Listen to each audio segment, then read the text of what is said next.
जे खाणारे आहेत ते कौतुकाने बोलत होते, कौतुक करत होते. शेवटचा पाहिलेला पिक्चर कुठला? कालच पाहिला धुरंधर. तिकीट मिळालं? हा, तिकीट मिळालंय, तिकीट मिळालंय. सो कसा वाटला म्हणजे? छान आहे. म्हणजे आता OTTच्या काळामध्ये आपण जिथं किंवा रील्सच्या काळामध्ये फार कमी वेळामध्ये म्हणजे 30 सेकंद 40 सेकंदामध्ये आपल्याला एक टेंडन्सी झालेली आहे पाहण्याची. तर 40 सेकंदावरून 4 तासाचा चित्रपट. चित्रपट म्हणजे त्याचा पहिला पार्टच एवढा इंटरेस्टिंग होता आणि देशाच्या प्रती एक आपल्याला प्रेम निर्माण होईल ही एक त्याच्यामध्ये भावना होती.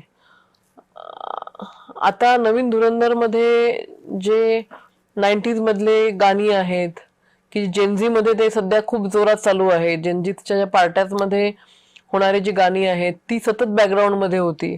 त्याच्यामुळे मला असं वाटतं जेनझी क्राऊड हा मोठ्या प्रमाणामध्ये धुरंधर पाहतोय किंवा 4 तास त्या थिएटरमध्ये बसतोय. आणि आपल्या जनरेशनचे किंवा माझ्यापेक्षा मोठे लोक त्यांनी सुद्धा लाईक केलेलं आहे. मला असं वाटतं देशाबद्दल एक प्रेम असणारा, देशाला, देशाच्या संरक्षणाला सर्वोच्च मानणारा त्याची थीम असल्यामुळे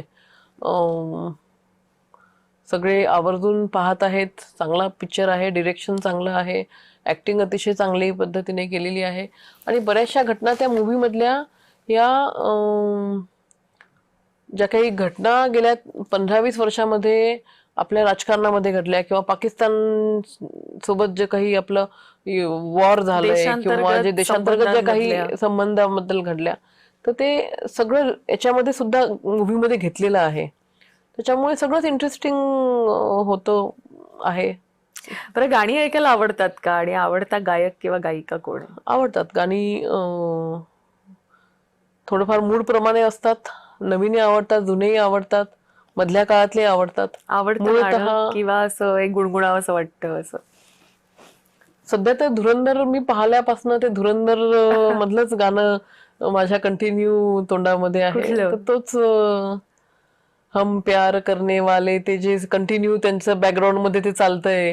म्हणजे इकडे गाणं रोमॅन्टिक आहे आणि प्रत्यक्ष शूटिंग मध्ये फक्त गनच वापरले जाते.